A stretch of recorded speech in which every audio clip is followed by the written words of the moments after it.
genres or types of music.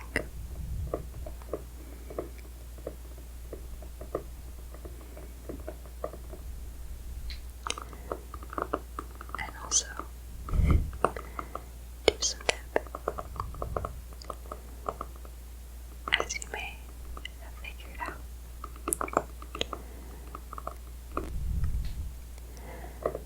And I was particularly interested in this topic because for the last couple of days I have been organizing all of the music that I have on my computer and my phone. And one of the details that I was adding to the file information was what genre each song was. And I really started to second guess myself about whether or not I actually could tell the difference between things like rock and pop, and how things that are classified as rock, like the Beatles, that is a much older kind of style, versus things like Queen or Linkin Park that seem to be a lot harder. So, anyway, without further ado, I am going to start on the list that Wikipedia has. That's just the list of popular music genres. And when I find a style that I am curious about, we'll go to that page and read about it. So let's get started.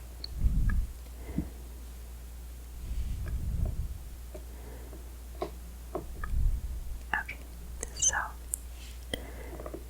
first of all, Wikipedia says that popular music is music with wide appeal that is typically distributed to large audiences through the music industries.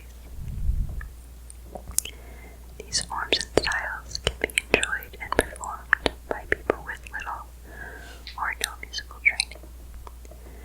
It stands in contrast to both music like Western classical music or Indian classical music and traditional or folk music. Okay, so we're talking about kind of mass-produced music that is meant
So, things in other regions are classified as world music. Does that make sense since this is the article in English? Okay. Now, one of the exclusions is sea shanties. And that is a term that I have heard, but I'm not sure exactly what it is. So, let's find out. Okay. A sea shanty. There are 3 spellings. Shanty, Chantey,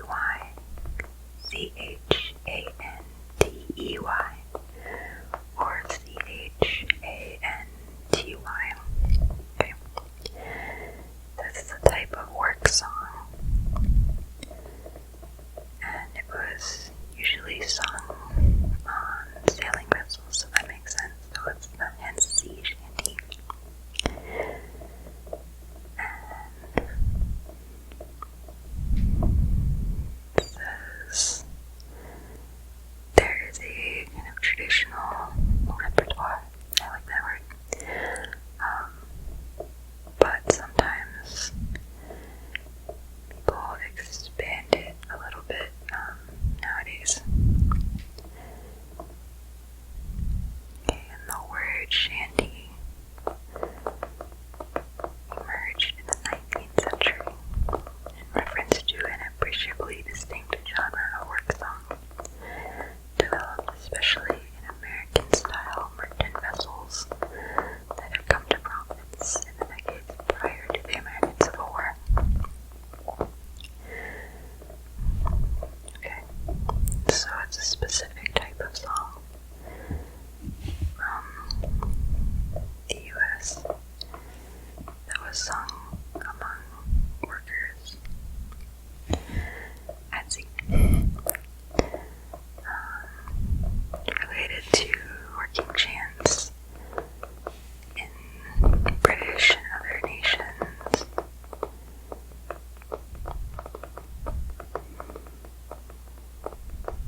Okay, usually because the tasks that they were performing required some kind of coordinated effort, so they had to push or pull together, and so the song helped keep them in time. That makes sense.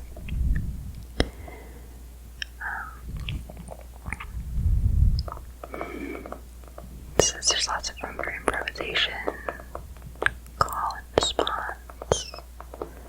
Again, makes sense with kind of a leader of the action and others following along. Okay, no instrumental accompaniment, of course, because they're working, not playing around.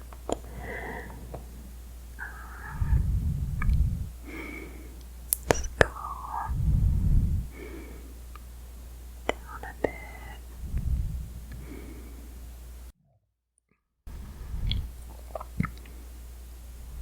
Okay. I think we have our basic information, so it's just a very specific type of work song or chant. Which is interesting to me because I thought that shanty was like something, I don't know, it always sounded British to me, but it's interesting to know that it's actually from the US. Okay.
associate country, cowboys and things with the US, so again, I can't tell where things are from, apparently. Okay. Let's continue. Oh, geez, there's also a style of country called Oakham. And that is a term that I've only heard used on The Big Bang Theory. So let's read about that. A particular song type of American blues music. A humorous song which uses extended analogies or euphemistic terms to make sexual innuendos. Lovely. This trope goes back to early blues recordings and it's used from time to time in modern American blues and blues rock. Okay, so it's silly. Silly and a little bit dirty.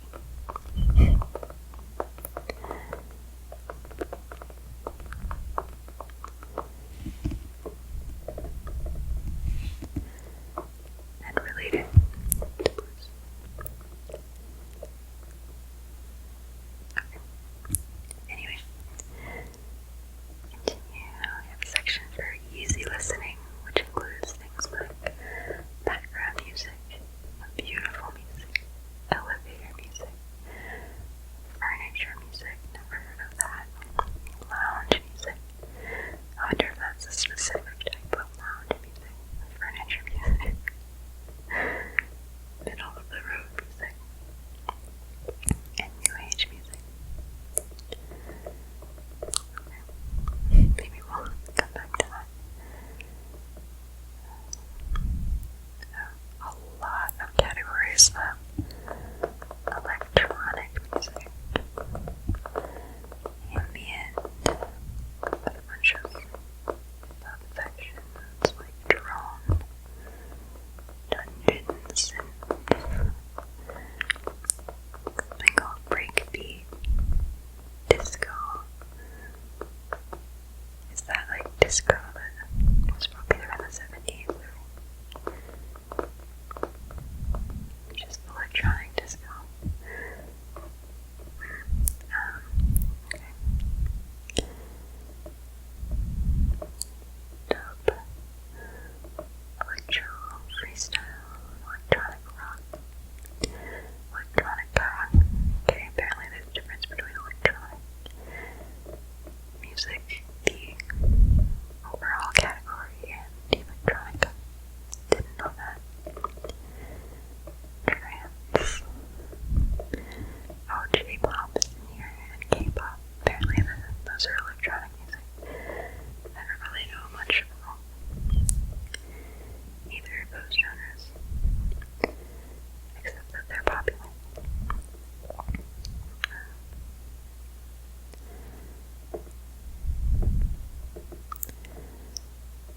Okay, house. Let's look at house because I've heard of that, but don't really know what it means. That's also something that some song that I had on my computer.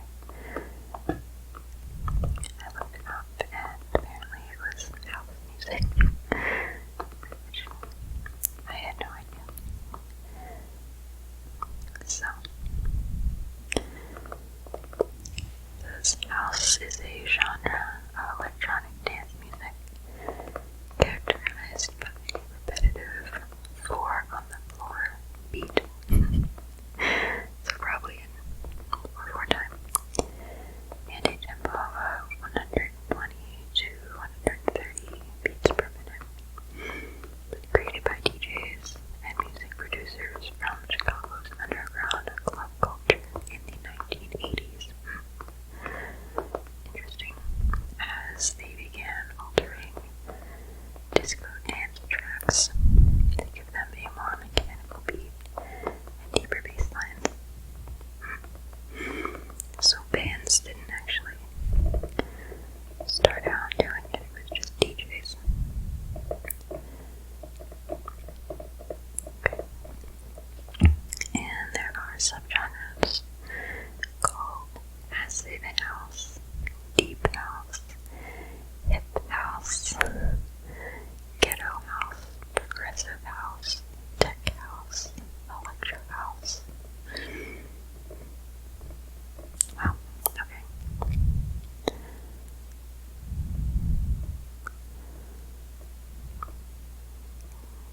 acoustics, repetitive 4/4 rhythms, bass drum, offbeat hi-hats, snare drum, so lots of percussion,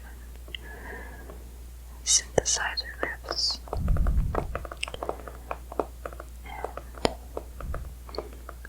and song spoken, or sampled vocals. Sometimes, not always, sometimes it's just instrumental synthesizer.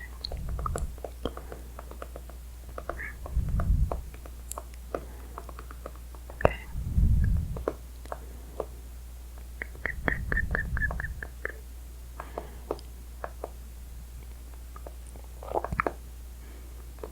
Origins in Chicago again. Origins of the term house. Okay, it says one 2009 book states that the name house music originated from a Chicago club called the Warehouse. Okay. Clubbers to the Warehouse were primarily black, who came to dance to music played by the club's resident DJ, Frankie Knuckles. What a great name. Who fans referred to as the Godfather of House. Okay. So that's one theory, I guess, because this one book says that.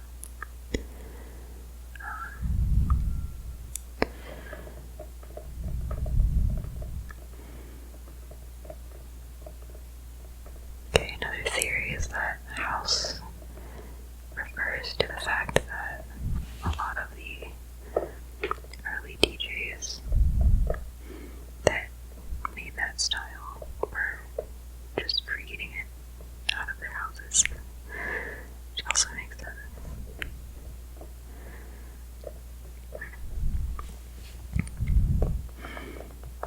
Okay, or maybe it refers to the fact that DJs had specific tracks at their clubs, and so those tracks or records were kind of the house music. You can get there, like a restaurant has a house special, something like that. Interesting. Okay. Different regions have different kinds. That seems to be a popular theme here. Okay. Anyway. Continue.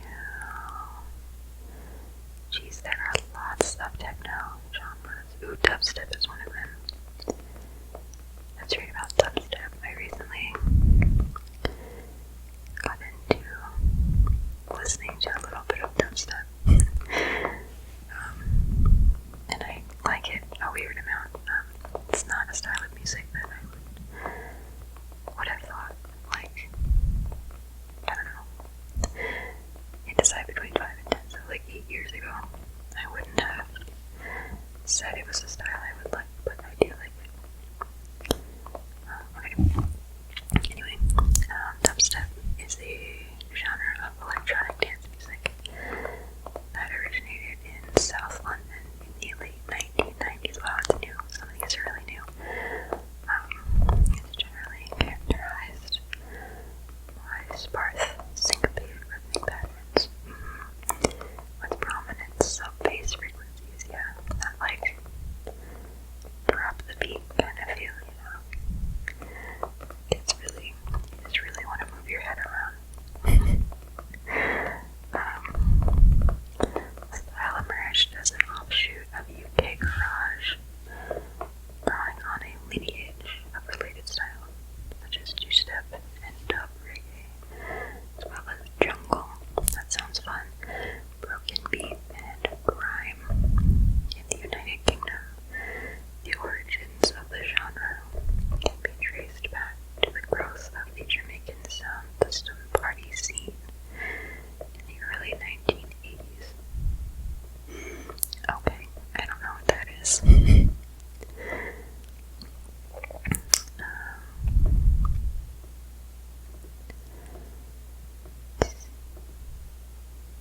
Something called wobble bass.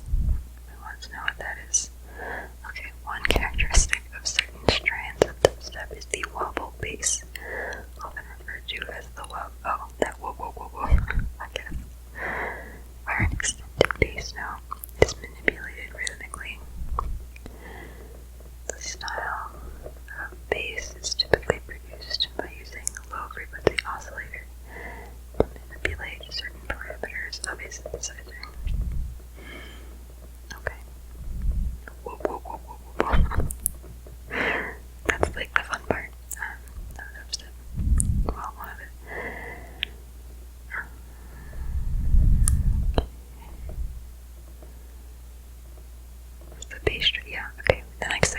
about bass drums, which is that like where it gets really heavy, I think. Many early dubstep tracks incorporate one or more bass drops, in quotes, a characteristic inherited from drum and bass. Typically, the percussion will pause, often reducing the track to silence, and then resume with more intensity. Yeah. So if you've ever listened to dubstep, that sounds like what you hear. Good job, Wikipedia. Okay. Something called Future Garage I was about to say in the future, I'll read about garage music. Yeah, Future Garage, Speed Garage, UK Funky, Nightcore, all types of electronic music, not types of electronica, because that's a subgenre. Okay. Oh, and then we have house as a whole. It's a whole own little section under electronic music. I think it's under electronic. Yeah. Okay. Ooh, we have flamenco. Next. I usually think of that more as a dance, but yeah, I guess there's music that goes with it. And folk. Something called anti-folk. Interesting that it's still in the folk category, even though it's called anti-folk. Okay, anti-folk, or unfolk sometimes, is a music genre that arose in the 1980s in reaction to the insularity of the remnants of the 1960s folk music scene. Music tends to sound raw or experimental, with the intention to shock and protest. Okay. Generally mocks perceived seriousness and pretension in the established mainstream music scene. Oh, I see. Artists of the anti-folk genre seem to observe the rules, quotes, of music, but then deliberately break them. I see. So it's intentionally trying to break the rules, trying to be different, or it's a shock. It's trying to get a reaction.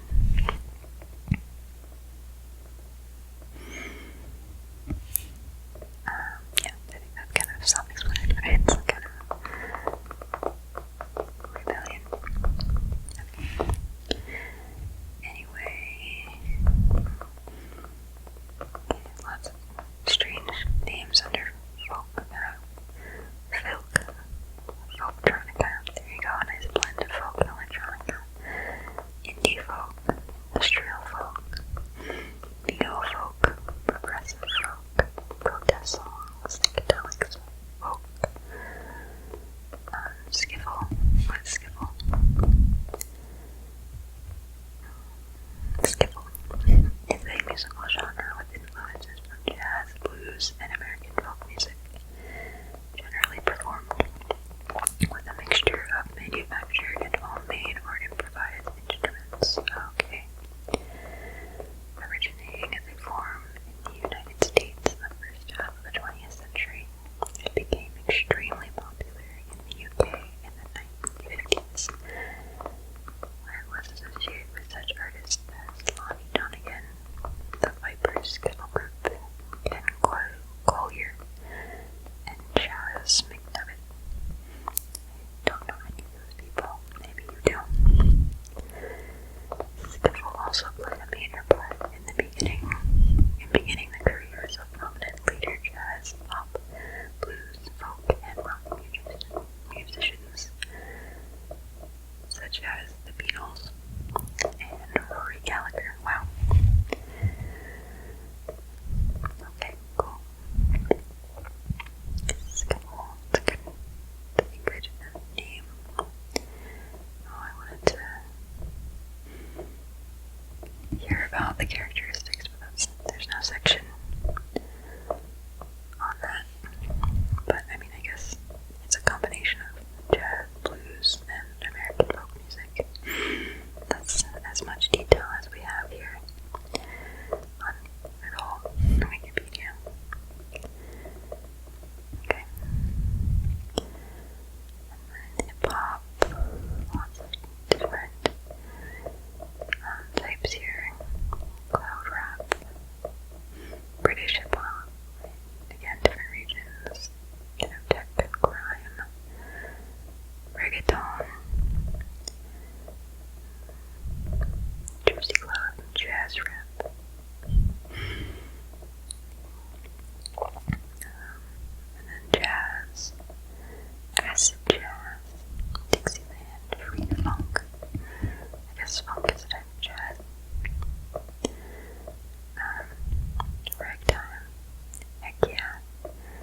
Mist Pop, Sunshine Pop, Jangle Pop, ooh, Bubblegum Pop, what's that? That's just like a sentence, the Bubblegum Pop. What's that? Bubblegum Pop, also known as bubblegum music, bubblegum rock, or simply bubblegum, is a form of pop rock music, with an upbeat sound contrived and marketed to appeal to preteens and teenagers, which may be produced in an assembly line process driven by producers and often using unknown singers. Bubblegum's classic period ran from 1964 to 1977. Interesting. A second wave of bubblegum began a few years later and ran through the early to late 1980s, a more modern, new wave of sound. Weird. So, it's like a marketing technique, kind of.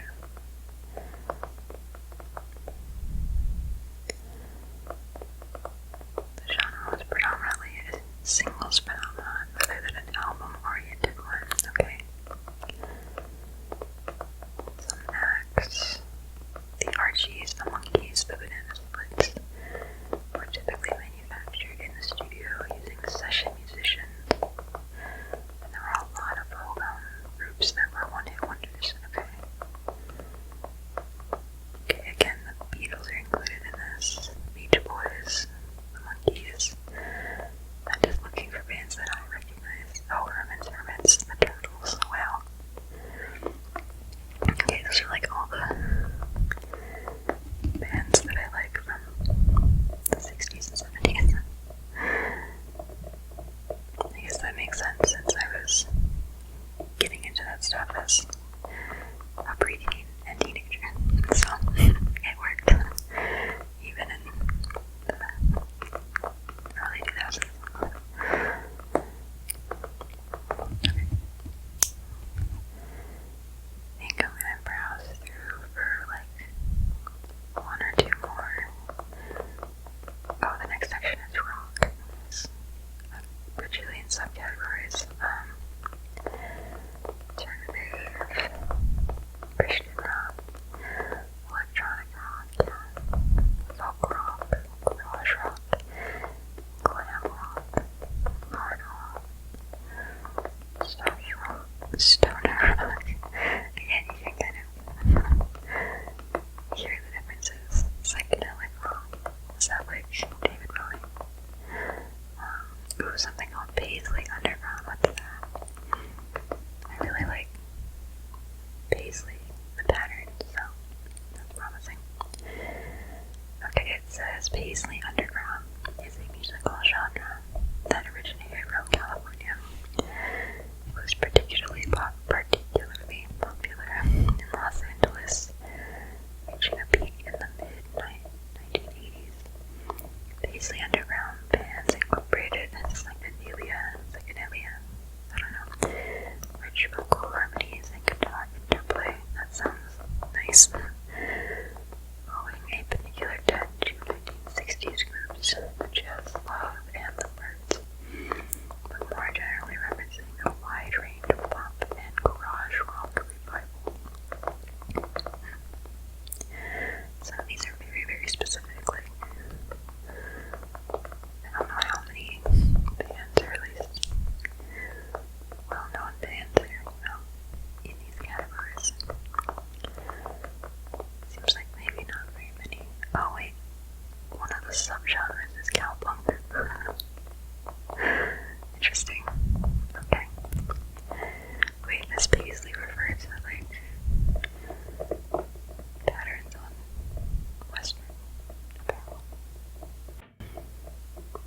Let's see if I can find that out. The term Paisley Underground originated in late 1982 and took root with a comment made by Michael Guerci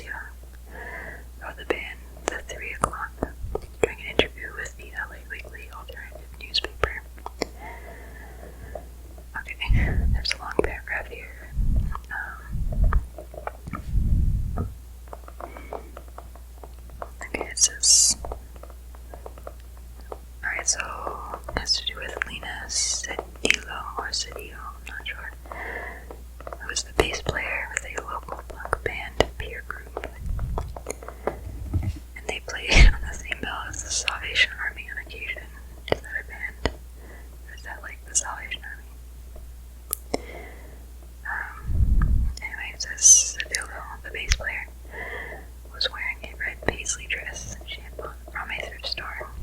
His eyes fell on the bass player. Down came the line, words from the Paisley Underground. Okay.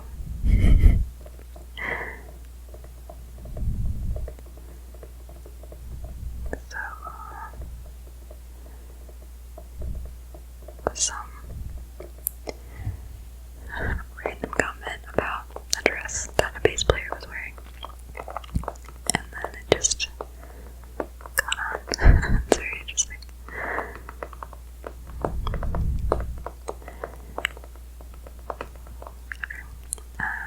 So in California, it's described as a marriage of classic rock and punk. Oh, Pat Thomas described it as that. So if you can imagine that. Okay. Anyway, so it doesn't really have anything to do with Cowboys, just a random comment for the name. Okay. Heavy metal, it's another genre of music that I didn't think I would be into, but I actually like certain songs. I'm trying to investigate more into that. There's something called kawaii metal. Oh. That's cute. Punk rock. Oh, okay, so I'm at the end of the list, but there's a C also that says danger music. Which is an experimental form of avant-garde music based on the concept that some pieces of music can or will harm either the listener or the performer. So, watch out for danger music. Okay, I have been talking at you for a while now, so I think I will let you go. Maybe do a follow-up to this because there are so many genres that I know nothing about, especially if we get into other parts of the world outside of the US and Britain, which is what we mostly focused on today. So anyway, I hope you enjoyed just kind of chilling with me, reading about styles of music